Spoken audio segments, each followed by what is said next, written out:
Bonjour à tous, bienvenue dans cette nouvelle vidéo sur ma chaîne YouTube et on se retrouve aujourd'hui pour parler d'une émission et vous avez été nombreux à me taguer partout en me disant tu n'as pas fait la review du premier épisode, qu'est-ce qui se passe, il n'y a plus de review de Top Chef, etc. etc.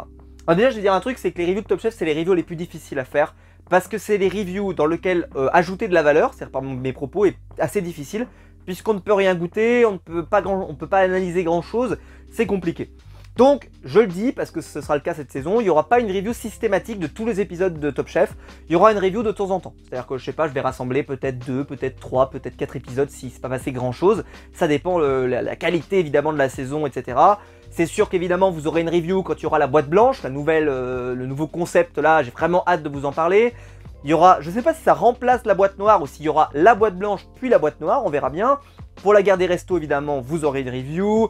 Pour peut-être qui peut battre Philippe Etchebest, selon la variante qu'ils prendront. Est-ce qu'il y aura Philippe plus Glenn Biel? Est-ce qu'il y aura Philippe plus Paul Perez? Est-ce qu'il y aura, je sais pas, le trio ce sera encore plus drôle, j'en sais rien, peu importe. En tout cas, il y aura des reviews au fur et à mesure, vous inquiétez pas sur les épisodes qui me semblent intéressants. Et surtout à partir des quarts, parce que pour moi, à partir des quarts, c'est vraiment hyper intéressant de faire des reviews parce qu'il y a ce côté, on récupère des tickets au fur et à mesure, en demi on se défie, etc. Donc voilà, mais il y aura des reviews, vous inquiétez pas, mais ça sera pas systématique. Je m'en excuse, mais c'est vrai que là, voilà, je peux pas forcément, que je trouve, voilà, j'ai l'impression des fois de me répéter ou pas forcément d'apporter un contenu supplémentaire, mais il y aura bien des reviews au fur et à mesure, donc si ça vous intéresse, n'hésitez pas à vous abonner. Même si je m'attends à que, vu ce que je vais dire dans cette vidéo, je pense que certains vont fuir. Alors, sachez une chose, Top Chef, c'est une émission que j'adore sur M6. D'ailleurs, les émissions de cuisine au sens large sur M6, je trouve que c'est un peu la valeur sûre. Cauchemar en cuisine fait par Philippe Etchebest, c'est génial. Les émissions de Cyril Lignac, par exemple celle qu'il a fait pendant le confinement, etc. On voit M6, ils ont une maîtrise sur ce genre d'émission qui est vraiment génial. Quand tu regardes la meilleure boulangerie, je regarde pas, mais je suis sûr que c'est bien. Parce que c'est tellement de l'ADN d'M6, c'est tellement bien fait, ça valorise la cuisine, mais en même temps ça valorise le terroir, le machin, les trucs. Et c'est très humain, j'en ai pas de doute, ça doit être génial. Toutes les émissions de Norbert, les émissions, voilà, tout ça, ça marche. Y a pas de doute, tu vois. Et Top Chef, pour moi, c'est la crème de la crème. C'est vraiment l'émission de cuisine, la perfection. M6, ils sont au sommet du monde. Les castings sont soignés. Le jury, il est top, sauf Hélène Darroze, évidemment. Mais il y a une bonne vibe. Tu regardes ce truc-là, tu passes forcément un bon moment. Ils font des plats que tu seras jamais capable de refaire, et bah c'est pas grave. Parce que c'est cool de les voir se creuser la tête, de voir les problèmes qu'ils ont, etc. Au-delà même de la cuisine, c'est une aventure que tu suis avec les candidats. Et moi, personnellement, depuis des années, c'est une émission que j'adore. C'est une émission dont je suis bien sûr toujours fidèle. J'ai jamais raté une saison de Top Chef depuis le début. Tout comme Koh Lanta, tout comme Pékin Express. J'ai jamais eu de trou. Je regarde tous les épisodes sans voilà, c'était pas possible que je rate ça. D'ailleurs, souvent les gens me disent mais comment tu fais pour savoir que ça redémarre? Parce qu'en fait, je suis tellement intéressé par ces programmes. Je les aime tellement que je ne peux qu'être intéressé. Vous imaginez même pas. C'est-à-dire que pour moi, c'est une évidence. Je vais être là, je vais kiffer, je vais passer un moment. Bon. Je vais vous dire ce que j'ai pensé du premier épisode, puis du deuxième, qui est un peu moins grave, mais tout de même, j'ai été touché par un profond et terrible ennui, comme je n'en avais jamais vécu devant une émission d'M6 de ce type-là. Jamais. Et alors, sur le premier épisode, c'est une anomalie totale. Alors j'étais très fatigué, je reconnais, j'étais très fatigué. Pourquoi? Parce qu'il y avait eu l'épisode de Koh Lanta le jour d'avant, qui se termine très tard. On a toujours le live avec David, Feloni et tout le monde, et Anto et tout le monde sur la chaîne de Space Babies TV. Et donc, bah, on finit très tard. Bon, je me lève très tôt, moi le mercredi matin, ce qui fait que souvent j'ai 4 heures de sommeil, grand maximum. Et je fais quand même ma journée complète, et je regarde quand même Top Chef, excusez-moi, jusqu'à minuit quoi. Donc je le trouve rude quand même, cet enchaînement de Koh Lanta Top Chef, c'est assez rude, mais bon. Ceci étant, bah, je le regarde parce que c'est une émission que j'adore, et même à l'époque où j'allais à la fac et qu'il fallait que je me lève encore plus tôt que ça, etc., bah, je regardais quand même Top Chef, et ça finissait des fois à plus de minuit. Pour savoir l'éliminer, il fallait des fois attendre minuit et quart, minuit et demi parfois. On frôlait les minuit et demi, en tout cas minuit 20, c'est absolument terrible, et bon, je regardais quand même, j'étais un malade, et je dormais 4 heures dans la nuit ou 5 heures, ça paraissait fou, mais bon, pourquoi pas. Et arrive cet épisode. Et l'épisode, je l'ai trouvé nul, le premier. Et pourtant, normalement, il est impossible qu'il soit nul. En fait, c'est un épisode, on te présente plein de candidats, ils sont très nombreux. Ils ont évidemment un temps d'antenne qui est très réduit, parce que là, il faut passer sur chacun d'entre eux, leur donner un petit peu de temps, clac, clac, clac, clac, ok. Et ensuite, il faut avancer. tu vois chaque plat, un peu les spécificités de chacun des cuisiniers. Et ensuite, bah, il y a la dégustation, puis ensuite, bah, ils remplissent leur brigade. Puis deuxième tour, ils remplissent leur brigade. Puis une élimination un peu finale, dans lequel bah, voilà, on a la gagnante d'Objectif Top Chef qui intègre l'équipe de Philippe Etchebest. Puis les autres récupèrent leur brigade. Là, on a appris qu'Hélène Darroze n'aurait pas de brigade. Bon, au final, on a appris qu'elle a une émission à part, où en fait, en quart de finale, elle apparaîtra par surprise. Oh là là, quelle horreur! Pour dire oui, j'ai un candidat et je vais le faire gagner, ou une candidate et je vais la faire gagner. Ok. Déjà, je pense que honnêtement, les thèmes étaient plutôt bons. On avait le thème de la pomme de terre pour le premier thème, pour le premier épisode, et après le thème de la pomme. Je trouve que c'était plutôt intéressant. J'ai noté quelques éléments, mais pas incroyables. Par exemple, moi j'ai bien aimé Jean, par exemple, un des candidats qui a dit voilà, je vais partir sur une omelette aux champignons. Le mec lui dit mais attends, on est sur la pomme de terre, qu'est-ce que tu nous racontes? Mais il dit mais attendez, je vais vous montrer. En fait, je vais travailler la pomme de terre comme de l'œuf, etc., etc. J'ai trouvé ça hyper intéressant. D'autres que par exemple, il y en a un qui a fait Dany, notamment, qui a fait le croissant, qui ressemblait vraiment à un croissant, mais fait avec de la pomme de terre. C'était incroyable son croissant. Il était magnifique, t'avais qu'une seule envie, c'est de le manger. Il était sublime. On apprend qu'il y a deux frères d'un même restaurant qui participent à la même saison. Assez intéressant sur le papier. Et j'étais convaincu qu'ils allaient les prendre tous les deux. C'est-à-dire que même si ça avait fait des trucs pas terribles, juste pour le côté de pendant la saison, ça va être intéressant, peut-être d'aller voir s'effronter, peut-être un peu de drama dans l'idée de ils vont se retrouver en duel final l'un contre l'autre. Je le vois venir gros comme une maison, mais je pense que ça peut être sympa. Et enfin, j'ai noté quelques candidats, voilà, mais quelques trucs. Mais voilà, j'ai bien aimé Mathieu, j'ai bien aimé Jacques, j'ai bien aimé Dany, évidemment, celui qui nous a fait le croissant aux pommes de terre. Voilà, mais rien de... Je sais pas, je m'ennuyais, il se passait pas grand chose, et puis surtout, t'avais l'impression que ça ramait. Et en plus, là, ils ont changé un peu la réal, je sais pas si vous avez vu, mais j'ai l'impression qu'ils ont ralenti le rythme. Alors, il y a une raison, c'est que déjà, maintenant, il n'y a plus 3 épreuves en une seule émission, il n'y en a plus que 2, puisqu'ils ont réservé une dernière partie pour Hélène Darroze. On en reparlera lors du deuxième épisode qui arrive juste après. Et ben, pour éviter que les gens se couchent très tard, ils ont arrêté l'émission à 23h10, 23h15, et après, tu as la deuxième partie de l'émission avec Hélène Darroze. C'était pour des remarques, pour certains qui disaient que ça finissait trop tard minuit, c'est pas possible en semaine, etc. etc. Bon. Hélène Darroze, donc elle a son truc à côté, et donc l'émission va finir plus tôt. Mais il n'y aura que 2 épreuves, avant, au moins ça finissait à 23h45, et on avait 3 épreuves, entre guillemets, tu vois. Là, maintenant, au 23h30, tu vois, ils arrivaient à réduire le temps quand même. Maintenant, avant, ça tapait plus trop minuit ces derniers temps. Et là, en fait, t'as l'impression qu'ils étirent pour arriver à 23h, ce qui fait que ça fait un sentiment un peu, parfois un peu lourd. Et puis, je trouve qu'en termes de réal, il y a souvent des moments où t'as l'impression que ça ralentit volontairement. Et donc, en termes de rythme, on y a vachement perdu. Ce qui est bizarre, parce qu'on se couche plus tôt et on a l'impression que c'est moins rythmé. Je pense que c'était pas le but. Je vais pas vous faire la review de qui était dans quoi, qui était machin, j'ai tout noté, mais évidemment, ce n'est pas très intéressant.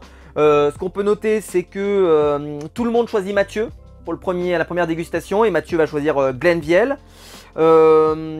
Ensuite, voilà, il va y avoir plusieurs qui vont s'affronter. Philippe et Paul Perret vont s'affronter également pour Carla. Carla qui va choisir Philippe Etchebest, parce qu'elle voulait Philippe Etchebest, même si on a vu par exemple que certains candidats étaient déçus qu'il n'y ait pas la brigade d'Hélène Darroze. Eh ben dis donc. Voilà. On nous précise que Sarika d'Objectif Top Chef va arriver dans la compétition et évidemment sera dans la brigade de Philippe Etchebest, et qu'on va voir très vite que Philippe Etchebest il va avoir une brigade très jeune. C'est souvent le cas d'ailleurs ces dernières années, je trouve qu'il prend beaucoup de candidats très jeunes. Et il devrait peut-être essayer d'être plus malin et de prendre un candidat expérimenté, un candidat, il sait qu'il est un candidat jeune lui de base, et peut-être être plus malin dans ses choix. Bon, voilà, après il le fait certainement aussi de ce qu'il a préféré, etc. etc. Voilà. Ensuite, le thème de la pomme. Là, on a par exemple des trucs qui m'ont vachement plu. Le hot dog, par exemple, de Victor à la pomme, qui était vraiment super stylé. J'ai beaucoup aimé la personnalité de Alban. Alban va pas du tout se qualifier dans ce premier épisode, et elle va finir en la solitaire, tu vois. Et j'ai trouvé qu'elle était géniale à l'écran. Je me suis dit, merde, elle va se barrer, quoi. C'est trop con. Elle a l'air géniale, cette gamine. Et malheureusement, je sais pas, ils la prennent pas, machin. Alors que moi, j'ai trouvé qu'elle avait hyper du dynamisme. Alors, c'est vrai, son plat, ça se passe pas bien. Même son plat, dans le deuxième épisode, ça va pas bien se passer non plus. Enfin, elle a plein de problèmes. Mais elle est géniale à voir. Elle est géniale à voir. Donc, j'espère qu'on va la garder un moment. Parce que pour l'instant, mon Dieu, voilà. Ensuite, bon. J'ai bien aimé par exemple les tagliatelles de pommes de Hugo que j'ai trouvé vraiment génial à voir, c'était très très cool. Puis voilà, donc Philippe Etchebest va choisir très très vite Hugo, je m'en doutais parce que c'était très technique et on sait que Philippe Etchebest aime la technique. Paul et Glenviel vont s'affronter pour César César va choisir Glenviel, donc à nouveau Glenviel qui est choisi souvent, assez intéressant. Voilà, ensuite bon il va y avoir d'autres candidats, etc., etc. Puis on arrive à l'épreuve éliminatoire sur la volaille. Il y avait donc 4 candidats, Miguel, un candidat brésilien, Gaston, Alban, donc la candidate que j'aimais beaucoup, et Bérangère. Et donc Alban et Gaston vont être qualifiés, les deux autres vont être éliminés de la compétition. Moi j'étais très content qu'Alban soit sauvé, je m'attendais à que Miguel soit sauvé parce qu'on le voyait beaucoup à l'image. Mais c'est bizarre qu'il retourne directement chez lui dès le premier épisode alors que son portrait, je trouve qu'ils avaient vachement insisté, on le voyait beaucoup plus par exemple que Gaston qu'on voyait pas tant que ça. Donc j'étais assez surpris, mais pareil dans les épisodes précédents, enfin dans les choix précédents, des fois il y a eu des candidats qu'on a vu peu et qui ont été pris. Bon. Bref, l'épisode se termine et je me suis ennuyé sur cet épisode parce que voilà, il s'est passé plein de choses, comme vous pouvez voir, il y a quand même eu 3 épreuves, etc. Je luttais évidemment pour le sommeil, donc ça n'aide pas, mais j'étais pas passionné. Je m'ennuyais beaucoup, je trouve qu'il n'y a aucun candidat sur lequel tu peux poser ton regard à part Alban et les deux frères, tu vois, vraiment, il n'y avait que ça. À part vraiment voilà, le croissant, parce que moi ça m'a vraiment intéressé, ça, voilà, j'ai regardé la méthode et ça m'a plu, mais le reste, j'étais très très ennuyé, voilà, j'étais pas intéressé, ça m'a pas plu, et personnellement, je me suis ennuyé. Et on va passer au deuxième épisode. Pour le deuxième épisode, maintenant, que dire? Alors, c'est un épisode, je me suis dit, bon, bah le premier épisode m'a pas convaincu, bon. Déjà, truc un peu particulier, avec la nouvelle formule, vu qu'il y a trop de candidats, et qu'il y a plus de 3 épreuves par épisode, puisqu'il y a une épreuve qui est réservée à Lenda Rose, et ben, on va suivre pendant une semaine la moitié des candidats, puis pendant l'autre semaine, l'autre moitié des candidats. Je sais pas combien de temps on va faire ça, mais c'est nul. C'est nul. Je répète ou pas? C'est nul. C'est-à-dire que le fait, quand on crée de l'attachement envers les candidats, ça va le diluer vachement. Je sais pas combien de temps ça va durer cette plaisanterie. J'espère que ça va durer que au moins les 2 premiers épisodes et qu'après on va retrouver toute l'équipe. Hein. Parce que si c'est pas le cas, mais c'est nul. En fait, tu vas avoir à un moment tu t'attaches avec quelqu'un, puis après tu vas repasser, puis tu vas machin. Oh, mais c'est pas bien. C'est pas bien. Alors déjà que ce truc avec Hélène Darroze, parce qu'il faut quand même se la faire des Hélène Darroze là toute seule de 23h20 à minuit là, mais il faut être complètement fou pour se dire, moi honnêtement je regarde même pas, hein, c'est-à-dire que je suis arrivé, je regarde à la fin, je regarde qui a gagné etc. Oh là, c'est pas du tout possible, non mais faut pas déconner quoi, je veux dire 40 minutes d'Hélène Darroze c'est déjà beaucoup, déjà 2 minutes, déjà 10 minutes, 5 secondes, enfin, ils sont fous quoi, ils ont pris la jury que je trouve la moins bonne, ils ont décidé d'en faire une émission spéciale, suicidaire, le suicide éditorial, incroyable. Évidemment, le début d'épisode, j'étais hyper inquiet. Je me suis dit, oh là là. Mais alors par contre, qu'est-ce que c'était bien le trompe-l'œil. Oh ah ouais, mais là c'était exactement ce que doit être Top Chef. C'était génial. Les trompe-l'œil de cette année, il y a eu des échecs. Évidemment, il y a des trucs qui étaient pas bien, des trucs qui étaient cool, etc. Mais c'est pas grave, c'est ça qui est cool. C'est de les voir essayer, etc. La dégustation était folle. J'ai adoré voir même juste l'intro de Stéphane Rothenberg en train de manger dans l'assiette comme ça. Et qu'en fait l'assiette n'était pas du tout une assiette.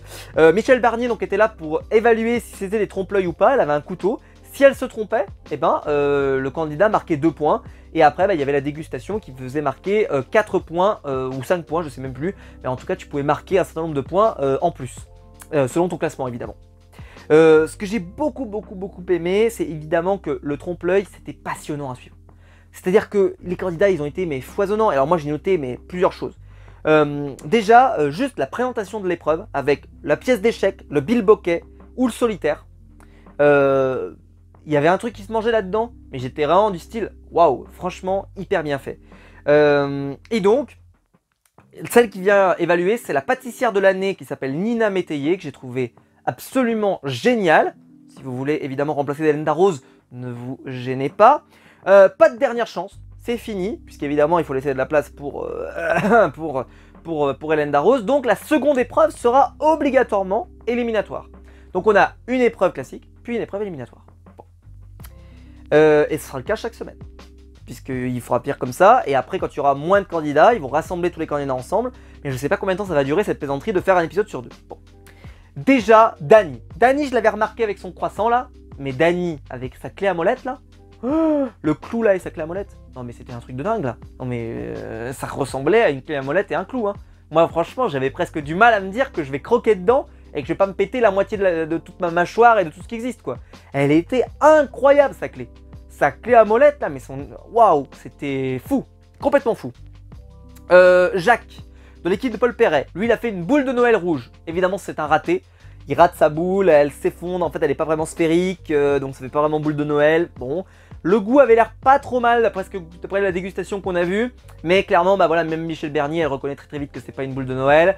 Je pense qu'en plus, honnêtement, c'était un mauvais choix parce que la boule de Noël, tu vois, elle va falloir qu'elle soit très clinquante et tout.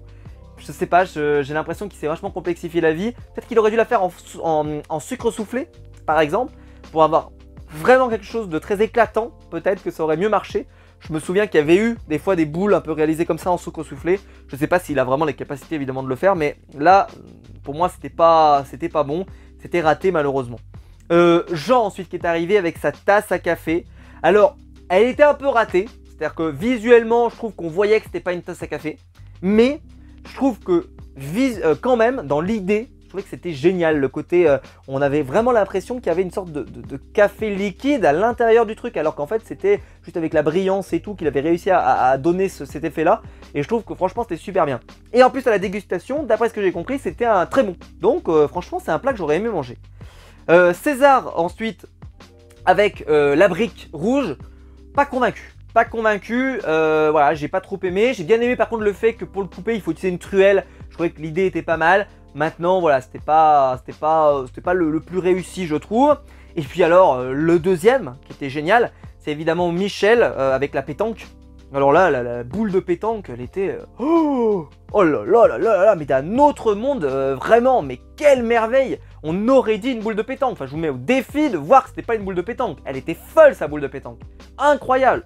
Et donc évidemment moi j'étais, donc c'était Hugo hein, qui fait la boule de pétanque, excusez-moi.